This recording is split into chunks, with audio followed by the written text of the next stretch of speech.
Okay, a quick preface. Let me just say that I feel I was very lucky to have shared this class with a very genuine group of students, though I would caution some of you because I feel some of my peers still play it a little too safe. Um, I would say don't worry, right? You've made it this far, you're in higher academia. Now is sort of your chance to prove you can make a difference. You don't have to prove that you're smart. Everyone knows that you're smart. It's time to make a difference.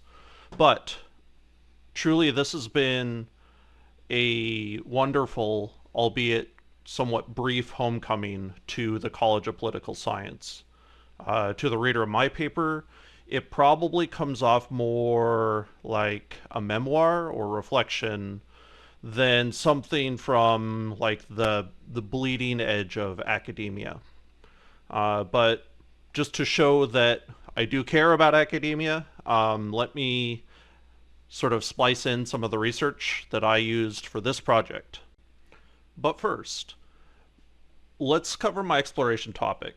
My paper explores the role that Sudan has had and will have in redefining the geopolitical map of Africa. Whether or not changing the map of Africa is a problem, and if it is, how to fix it. To do this, I explored Sudan, South Sudan, Darfur, a sort of past, present, and future of the redrawing of Africa's maps. And to reflect this in the sort of greater scope of Africa, I also explored Western Sahara, another sort of border changing topic of Africa's past, as well as Mali, a likely case of border shift in Africa's future. Um, I kind of stuck to Saharan Africa, but this wasn't exactly by design. Because I feel my theories could still apply to places like the CAR, Cote d'Ivoire, Congo, Somalia, and even some of the more stable African states like Ethiopia, which is still pretty oversized for a accurate ethno-linguistic depiction. I base my arguments on sort of ethno-religious studies of Africa that support the position that Africa had really no agency in drawing the map as it currently is. Uh, and that the drawing of Africa's map was a serious and conscious handicap that was given by the West or the former colonial powers, the former slave powers, to Africa. You know, Africa didn't really have agency in defining the map itself. And this handicap extends to into the future from that decision in around 1885, around the colonial period. It extends from that point into the future, and it hinders the development of the continent. Both in that sort of short run and all the way up till today. Um, Obviously, the forces of slavery and colonialism, by kind of their nature, had no long term strategy for Africa, and they did nothing that could embody the word sustainability, especially as we understand the term today. Um, so Africa was condemned. It was condemned for the short term. And as for the long term, well, because we, the international community, learn and see a sort of fundamentally fake map of Africa, right? Even if you are learning Africa for the first time, what map are you going to see? Well, it's the map that we have today. And um, this forms your basic understanding of Africa. And one of my sort of propositions is that this is corrupting our understanding of an important and changing place at a basic level. It makes it look static, not only static, but kind of trapped in a place that doesn't really exist. Um, And because of those factors, it really hinders, it damages our competence, our ability when it comes to effectively helping Africa. And so you'll find many of these points to be sort of in track with our discussion boards online. And so if you hear similar stuff, it's because we've been formulating these ideas for a while. All right, I promised you some research. Let's look at some of the stuff that I used. The first thing, sort of a very prominent aspect of my paper, is a resource called AfricaMap. Um, AfricaMap is a resource maintained by Harvard's College of African and African American Studies, and it's a great resource. Is it perfect?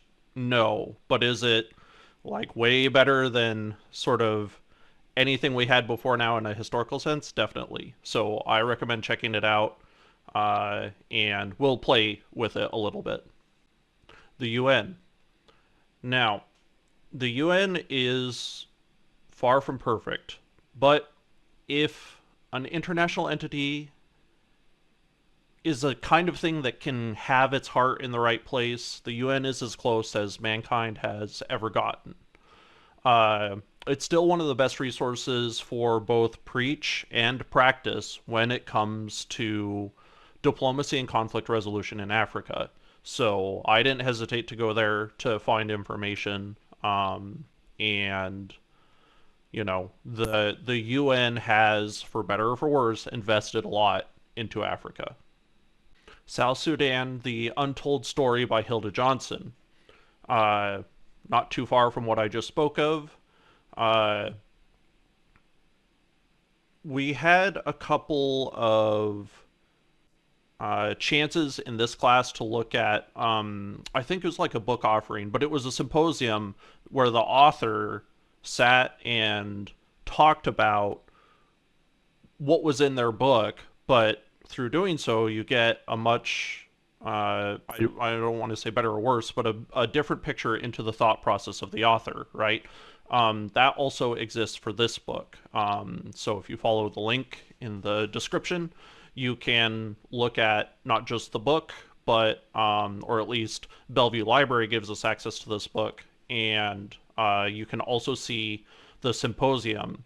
Uh, as far as Hilda Johnson goes, she's the woman who led the UN mission to South Sudan. And if you watch her stuff from the symposium, she actually has a lot more to say about it than what just appears in her book. The U.S. government. Yes, I will be the first to criticize the United States foreign policy in Africa. But that is no excuse not to understand the perspective of the world's most influential nation. Um, and so, personally, I was not shy about using the CIA database, the Library of Congress, and U.S. policy databases to make points in my paper. On a similar note to that, I'd like to nod to David Androff's a U.S. Truth and Reconciliation Commission. Um, if you don't know, and why would you, right? It didn't really go anywhere. So in 2020, the U.S. Congress, and a congressman in, sorry, I should say congresswoman in particular, Barbara Lee from California's 13th, tabled a resolution to start a Truth and Reconciliation Commission for the United States addressing our role in slavery, but to do so domestically and abroad. Again, if you've studied Truth and Reconciliation Commissions at all, they are almost always domestic affairs. Pretty rare that they are sort of transnational or international affairs. It's almost unheard of, which is probably why this one didn't go anywhere, right? Because this sort of tabling of an idea isn't unique to the United States. It happens in the West all the time. But it's, as I say, almost completely unheard of that one of these sort of international truth and reconciliation commissions that deliberately thrusts towards a nation's participation in colonialism and slavery and stuff like that, and saying, we're sorry to another part of the world, it doesn't happen too much. But it's a part of my paper, and we'll get into why later.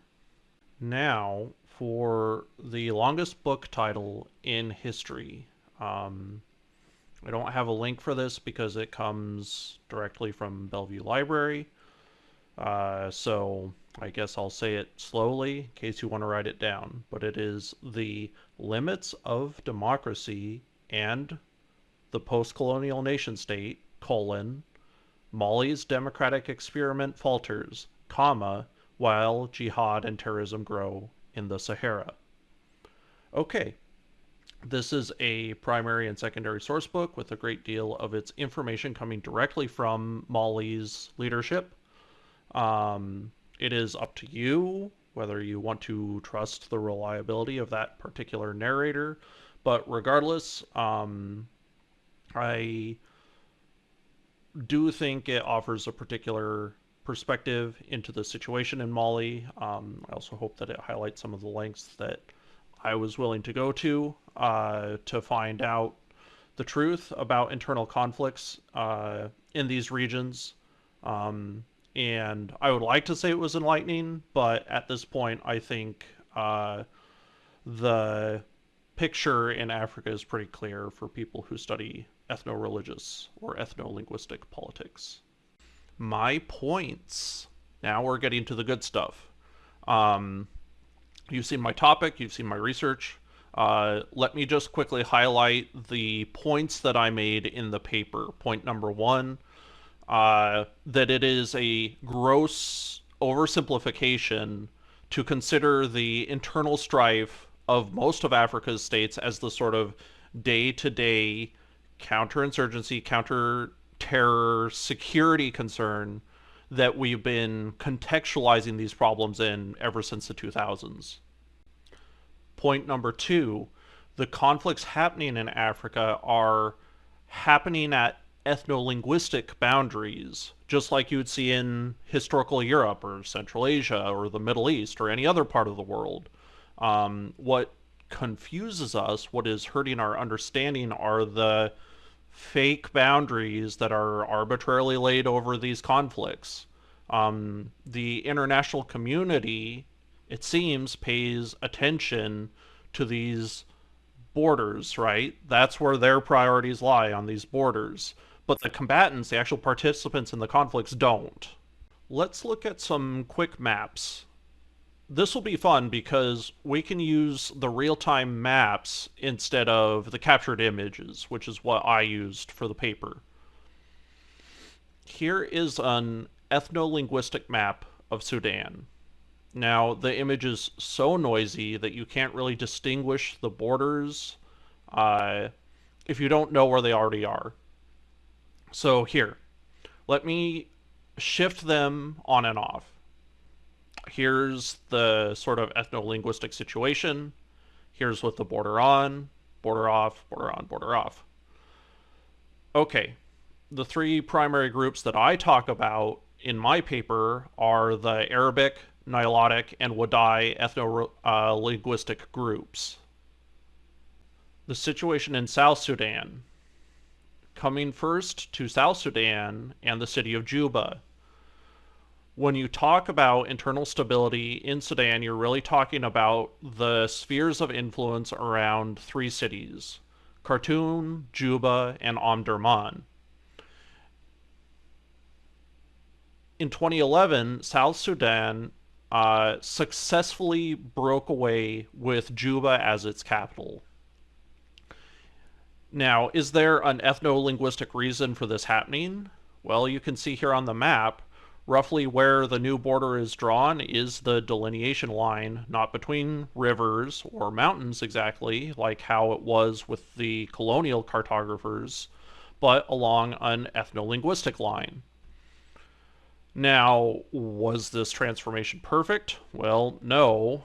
Look at how many countries this massive Nilotic group bisects. It's not just Sudan. So we can assume a great deal of friction into the future until these borders do more closely represent nation states instead of just random blobs. Darfur.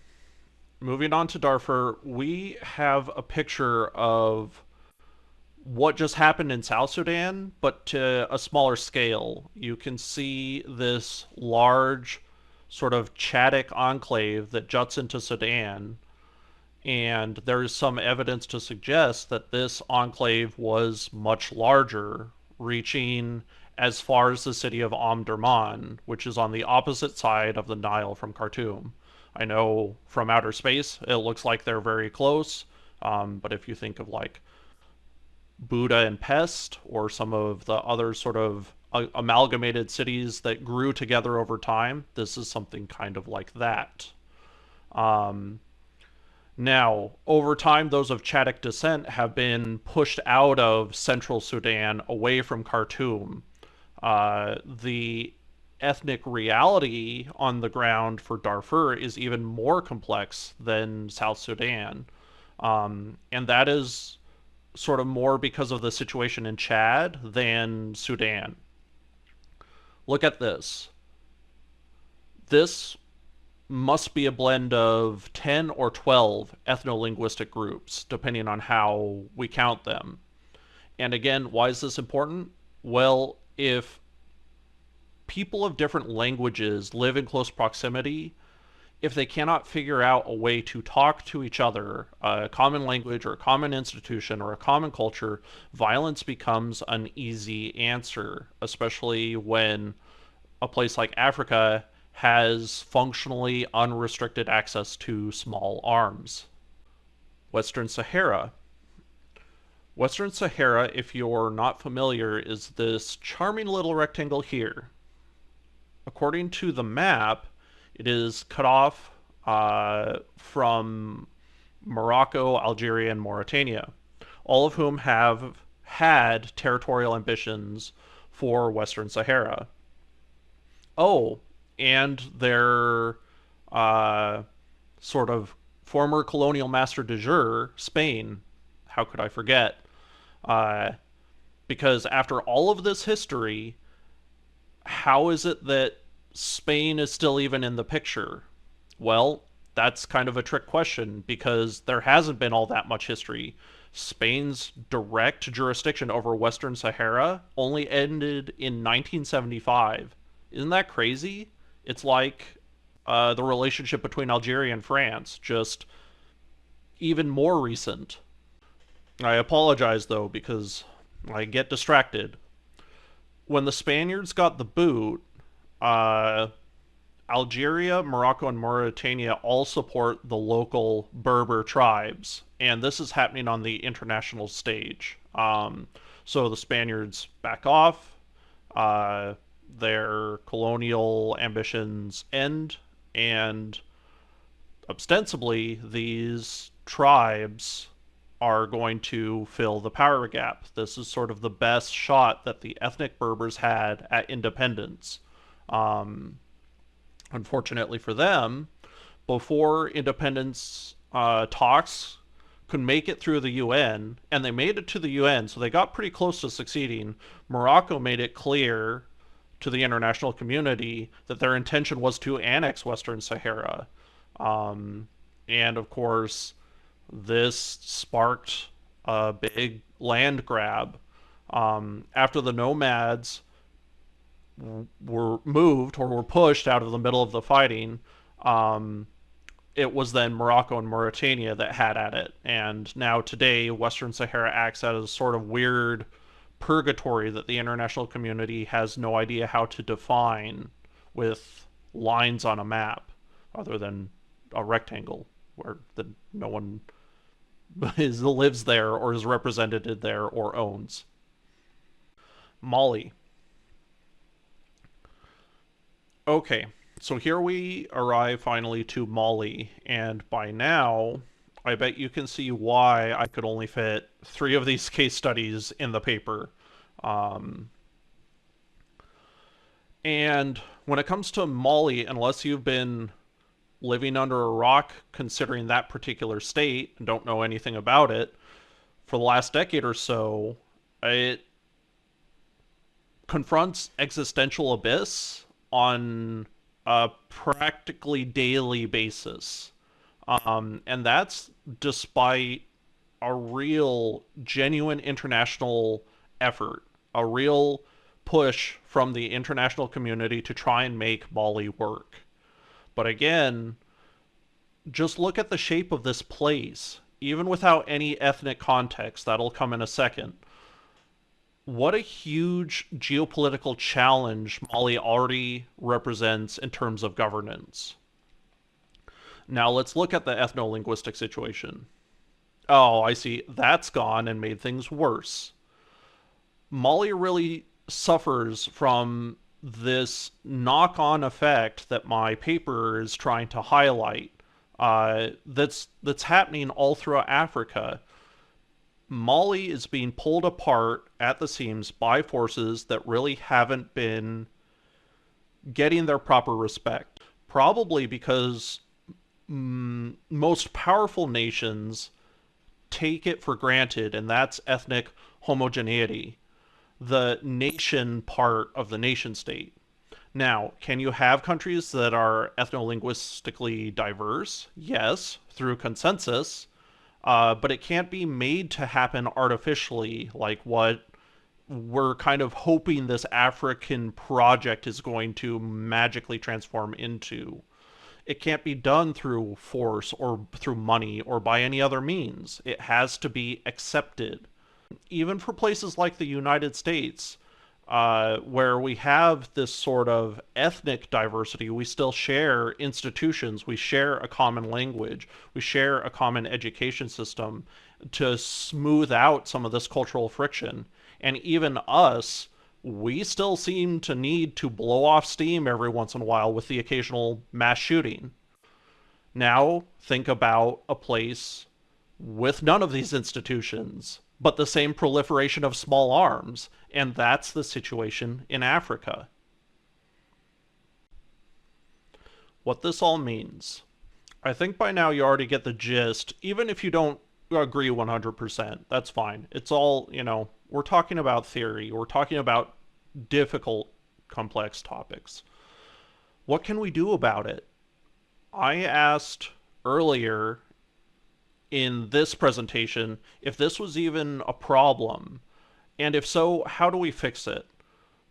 Well, the first thing to do is to advise Western leadership to take their due responsibility for this situation. Whether or not you agree if it's a problem, so much confusion around the events in Africa, events that would seem more normal in a pre-Westphalian, pre-small arms world, boils down to this map. And this was a map that was deliberately drawn. It was drawn this way by dudes in an office. If those guys could get together in 1885 and decide unanimously to screw Africa for all time, maybe we today have a similar power to unite and fix Africa. But the question is how? Well, I may have spoiled it a little bit before, but I think a Truth and Reconciliation Commission could be a positive step. Goodness knows that the Africans are familiar with the concept of Truth and Reconciliation Commissions, and in many cases, they embrace the idea. I think this is a cause for hope. Now,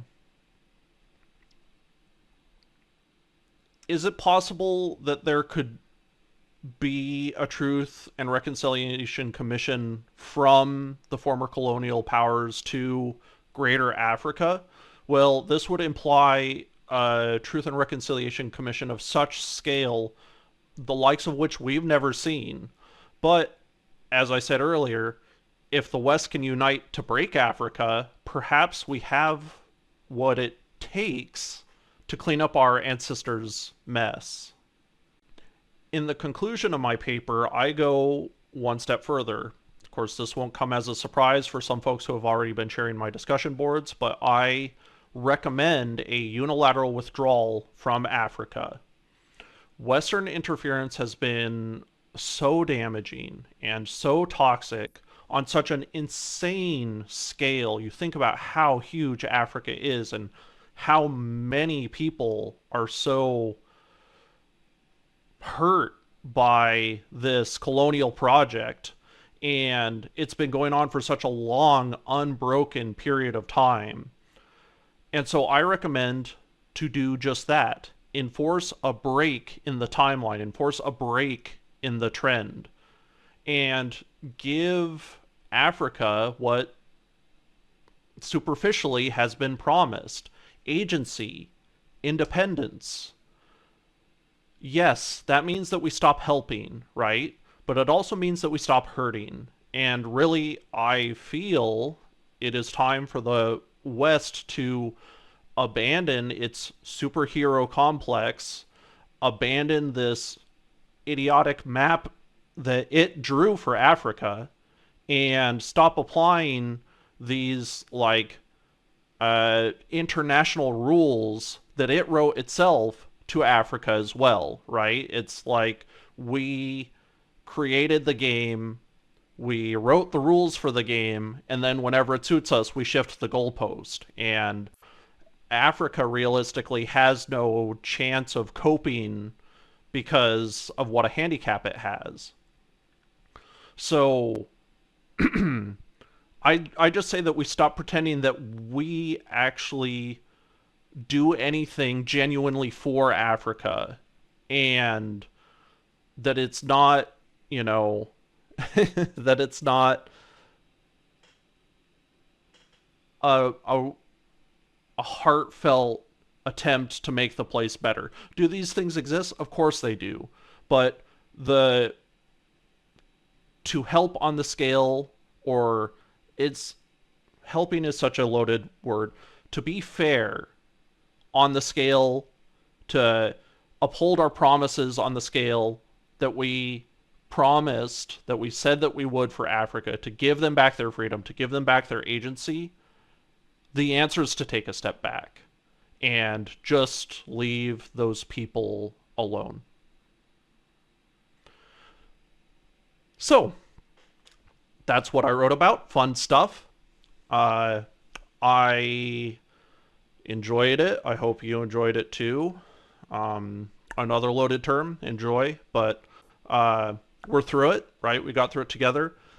Again, I would like to say that I thought that this was a very well-designed class, especially compared to the other class that I took adjacent to this one this semester. I thought our professor and our students were great, very bright people with good hearts. Truly, from my heart to yours, I feel what you guys feel for Africa. And we have a lot of love to give, but it may be time to direct that energy elsewhere. My heart also goes out to folks affected by the storms. All it did to me was to delay this project, but I know other folks were not so lucky. So I wish you all the best from this class into the future, your poli-sci careers. I think all you guys are poli-sci, even though I'm not. I asked to return to poli-sci because I enjoyed this class so much, though that's not in the cards. It is what it is. So I wish you all the best, and thank you for sharing this part of the journey with me.